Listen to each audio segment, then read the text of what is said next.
Monica's POV. I asked my dad if he can help me for the new project that I wanted to implement and operate right now. Gagawin daw niya ang lahat pero sa ngayon, lumipad siya pabalik ng US para subaybayan ang kalagayan ng nanay ko. Tata Kadjo, pwede niyo hubang sabihin ng mga katatrabaho sa koprahan na pumarito ngayon sa bahay? May sasabihin lang ako. Nakangiting utos ko kay Tatay Kadjo nang gumanti naman ng ngiti bago umalis.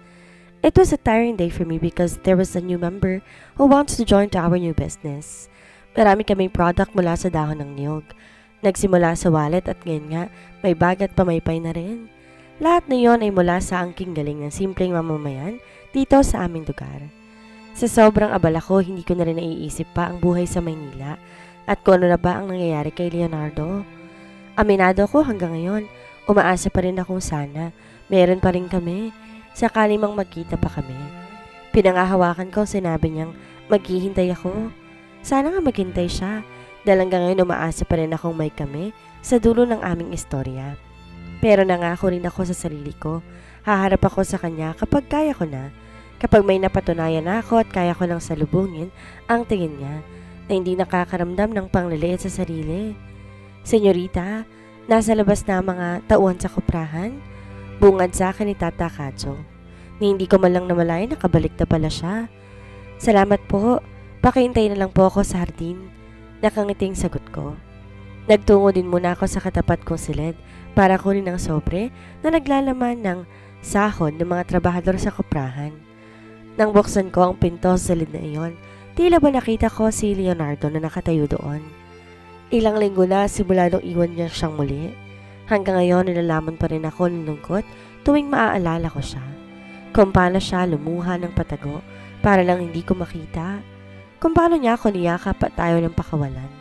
Natatakot na baka sa paglisan ko, hindi ko na siya balikan. Alam ko nasaktan siya sa mga sinabi ko. Pero nasaktan din naman ako sa mga nangyari sa mansyon nila. Parang kahapon lang nangyari ang lahat ng yon. At hanggang ngayon, kabisado ko pa rin lahat ng binitawang salita sa akin ng mama niya. Hindi ganoon kadali, nakakapagod, nakakalungkot, masakit at nakakapanghinayang. Pero kailangan namin mapagtagumpayan ang suliraning ito, kapalit ng pag-ibig na walang hanggan. Dinama ko ang kama kung saan siya dati nakahiga. Ang kumot at ulan na hanggang ngayon, nababalot pa rin ng amoy at init ng katawan niya. Hanggang ngayon, narito pa rin lahat ng alaala niya. Kamusta ka na ba? Naalala mo rin ba ako? Tanong ko sa kawalan habang yakap na mahigpit ang una na dati niyang gamit.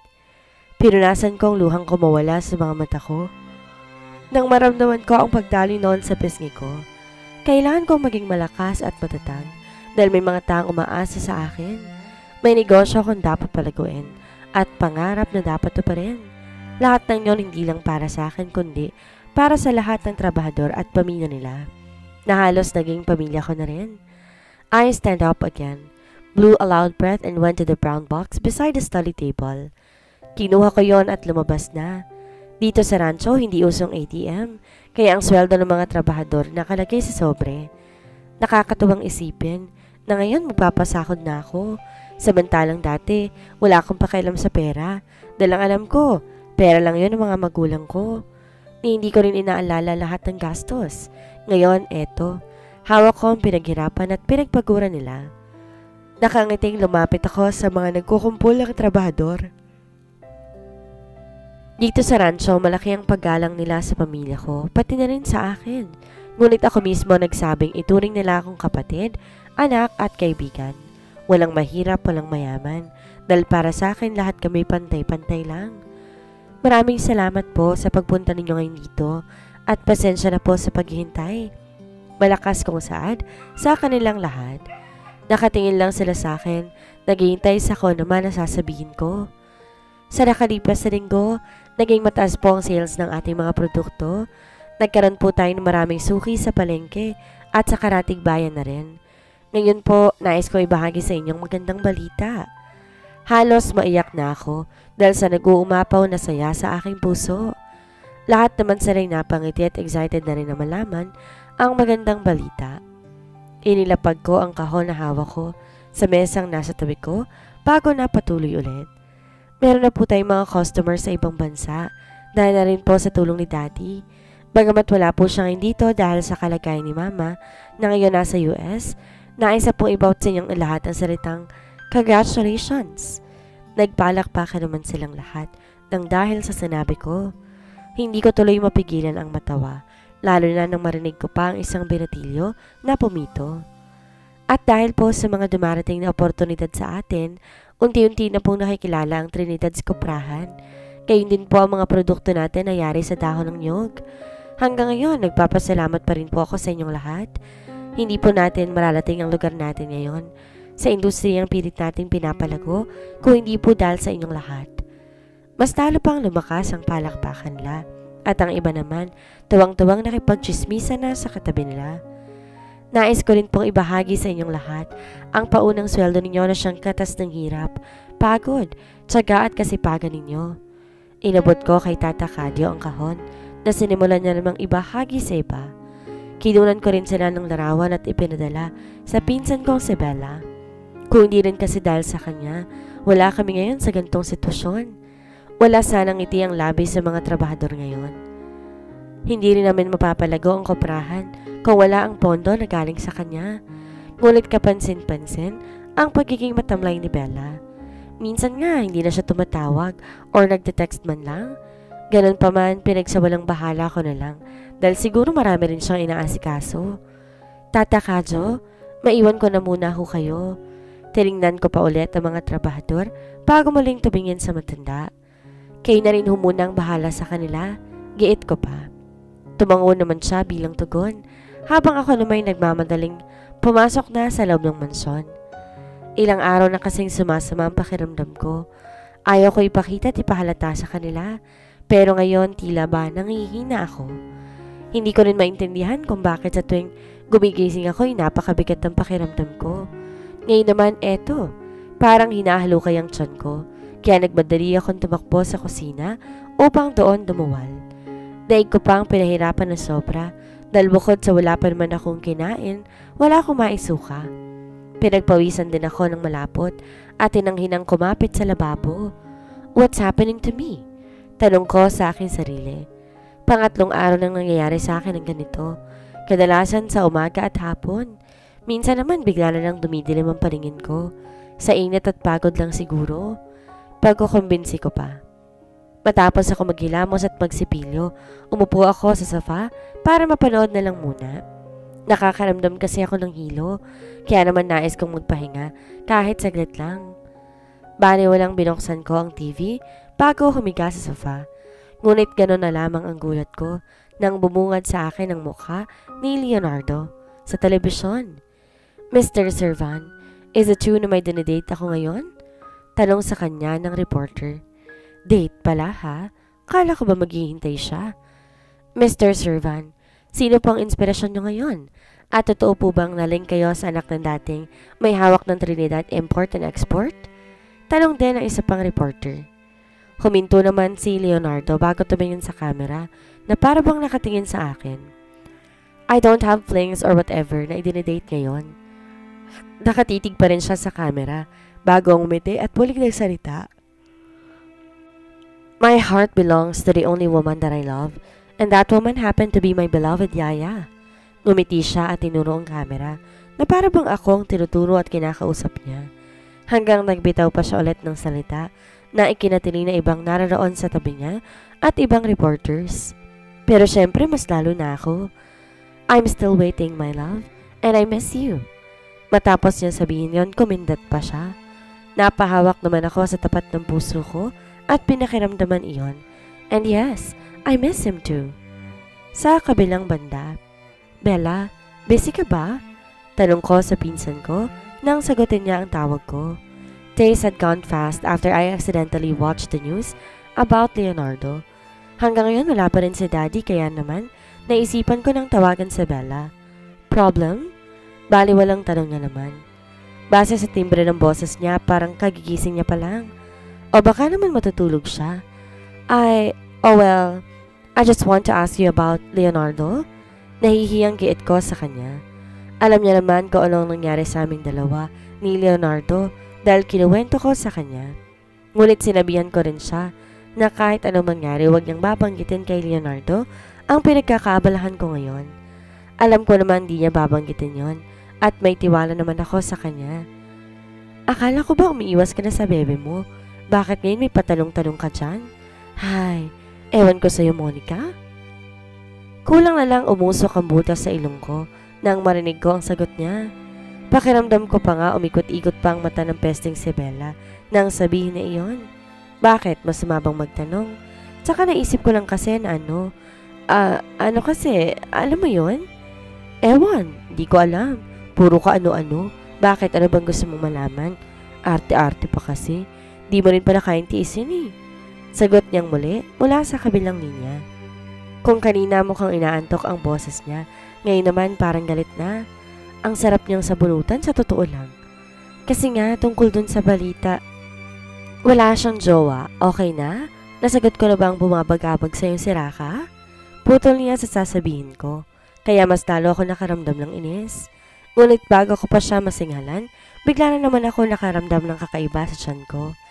Para na namang hinahalukay at gusto na namang lumabas lahat ng nasa loob nito. Kulang na nga lang ipatibituka ko, ilabas na.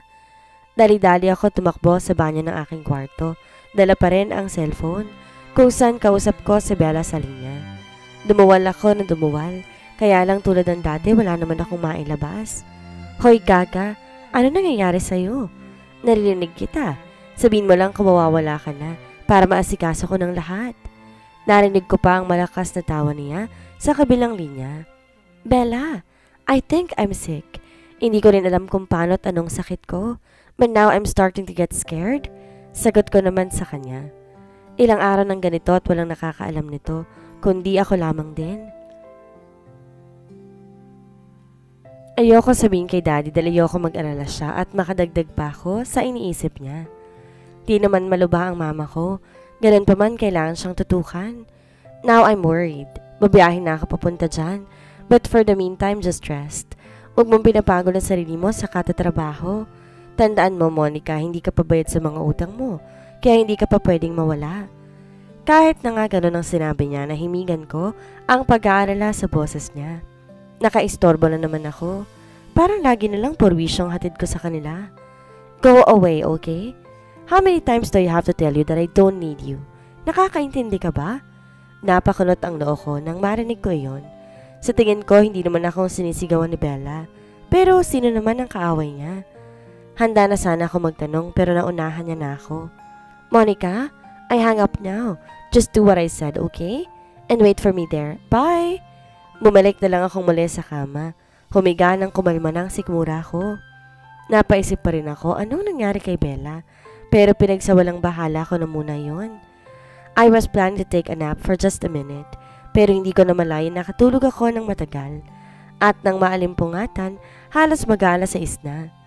Tumayo rin ako kaagad nang marinig ko ang malalakas na katok sa pinto ng kwarto ko. Senyorita, hindi ho kayo nanananghalian. Hindi rin ho kayo nagmerienda at ngayon ho, halos magagabihan na. Nag-aalalang saan ng mayordoma namin. Tiningnan niya rin ako mula ulo hanggang paa bago muli pang nagsalita. May sakit ka ba? Tila ba namumutlak at namamayat? Giit niya pa. Mas lalo naman akong kinabahan dahil sa sinabi niya. Hindi ko rin kasi alam kung ano ang nangyayari sa akin. Ngunit napapansin na rin pala ng mayordoma namin ang kalagayan ko.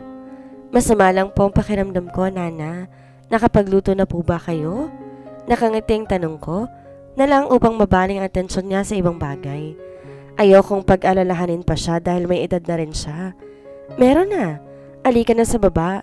Kumain ka na muna para naman malagyan ng laman ang tiyan mo. Baka mapagalitan ako ng daddy mo sakaling magkasakit ka ng malubha. Inakay niya ako pababa ng hagdan hanggang makarating kami sa kusina. Napakahaba ng mesa namin pero kumakain ako mag-isa. Napakalungkot. Simula noon hanggang ngayon ganito na ang kinagisnan ko. Nana, sabayan niyo ho ako?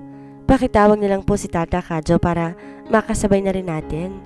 Tumalima naman siya agad at tinawag nga si Tata Kadjo.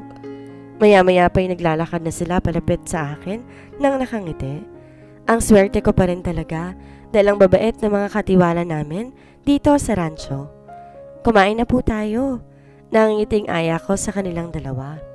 Umupo naman si Tata sa katapat kong upuan, habang si Nana naman ay nagsimula ng magkain. Inilapag niya ang kanin na siyang una kong nihain na naghihilap ulit sa sikmura ko. Pinigilan ko yon at nasa harap kami ng mesa, ngunit nang ihain na niya ang masarap na pagkain, hinang-hina akong napakapit sa lababo at kinalma ang sarili. Ngunit nang humarap ako sa kanila, nagtatakang mukha ni Bella at Nana ang bumungad sa akin. Habang si Tata Kadyo naman para nag-aalala sa kalagayan ko. Seriously, I am sick. Hinang-hinang sambit ko. Napansin ko naman na nagkatinginan si Nana at Bella bago muling bumalong sa akin. Ngunit hindi ko inaasahan ang tanong na lalabas sa bibig ni Nana na siyang nakapagpakaba sa akin at ikinagulat din ni Bella. Buntis ka ba, senyorita? Daig ko pa ang binuhusan ng kumukulong mantika nang dahil sa tanong na yon ni Nana. Ako? Buntis? Paano naman mangyayari yun kung Oh my God! Wala sa loob na bulalas ko. Hey, come on! Hinigit ni Bella ang kamay ko at inila palabas ng bahay. Huwag mong sasabihing tama si Nana. Kuryosong tanong niya pa. Sinuri niya rin ako mula ulo hanggang paa. Na para bang sa pamamagitan noon ay malalaman niya kung ano ba ang nangyayari sa akin. When was my last period anyway? Sa sobrang dami kong iniisip at nangyayari ay hindi ko na rin yon namamalayan. Nawala na rin sa isip ko nung dinatnan ba ako o hindi pa. But now, just by asking me if I'm pregnant or what may shaver from inside. What if they were right about their speculation and I am supposed to regret it? I don't know. Pabulong kong sagot kay Bella. Saan ba tayo pupunta? Giit ko pa na mapansing nasa garahe na kami. Baka sa peryahan. Singhal niya na may kasama pang ang irap. Malamang sa klinik, magpa-check up pa. Baka mamaya, dumilang pala yan hindi mailabas. I know Bella was worried. I can feel her trembling and of course her action and the way she said those words was not convincing. Paano nga kung buntis ako? Natigilan siya sa pagbukas ng pinto ng kotse bago bumaling sa akin. Was it bad? Maluha-luha na ring tanong ko pa. I am scared already. Anong dapat kong gawin kung buntis nga ako? Makakatanggap pa ni Daddy ang kalagayan ko? Lalo na ngayon na namomroblema pa kami tungkol sa kalusugan ni Mama? Bella tapped my shoulder then smiled at me. No, hindi yan masama, she answered. It wasn't so bad. How sure is she? Does she have an idea about the pregnancy thing? Binuksan niya na ang pinto ng kotse at tuluyan ng pumasok, habang ako na may umikot sa kabila para sumakay na rin. Ang problemahin mo ay kung tanggap na ba ng tatay yung bata, tsaka limang buntis ka. Pero teka, sino ba nakabuntis sa'yo kung sakali? Kunot doong tanong sa akin ni Bella nang makaupo ako sa tabi niya. Malamang si Leonardo. Wala sa loob na sagot ko naman. Natutup ko ang sarili kong bibig bago nandalaki ang mga matang tumingin kay Bella. Hindi ko naman sinasadyang banggitin ang pangalan ni Leonardo, pero siya lang naman ang nakasalo ko. Hoy, maharot ka. Kailan kayo nagsalo? Sa uri ng tingin niya, kung hindi siguro dahil sa sitwasyon ko ngayon, baka nakurot niya na ako. Peste, Monica. Humuuho ka kay moves ka na pala ngayon. Bakit di mo alam yan? At saan kayo nagsalo, ha? Sumagot ka. O baka gusto mo, kay Leonardo kita idiretso ngayon. Giit niya pa. Kung tama ang kalkula ko, halos buwan na ang lumipas simula nung may mangyari sa amin sa falls. Hindi ko tuloy maiwasang maalala ang araw na yon. Paano ba naman kasi? Sabi nitong pesting biyera na to, nawalan daw ako ng malay. Pakiramdam ko'y biglang nag-init ang mukha ko. Sino ba naman kasing hindi hihimatayin? Daig ko pang nilagyan ng tubo. Hoy gaga, tinatanong kita. Hindi ko naman sinabing mag-imagine ka dyan. Napakarot mo? Napairap na lamang ako sa sinabing iyon ni Bella. Saka ko nalang sasabihin sa'yo kung tama yung hinalang mo. Sa ngayon, iidlip muna ako. Drive carefully. Ayoko bang mawala? I answered, then closed my eyes.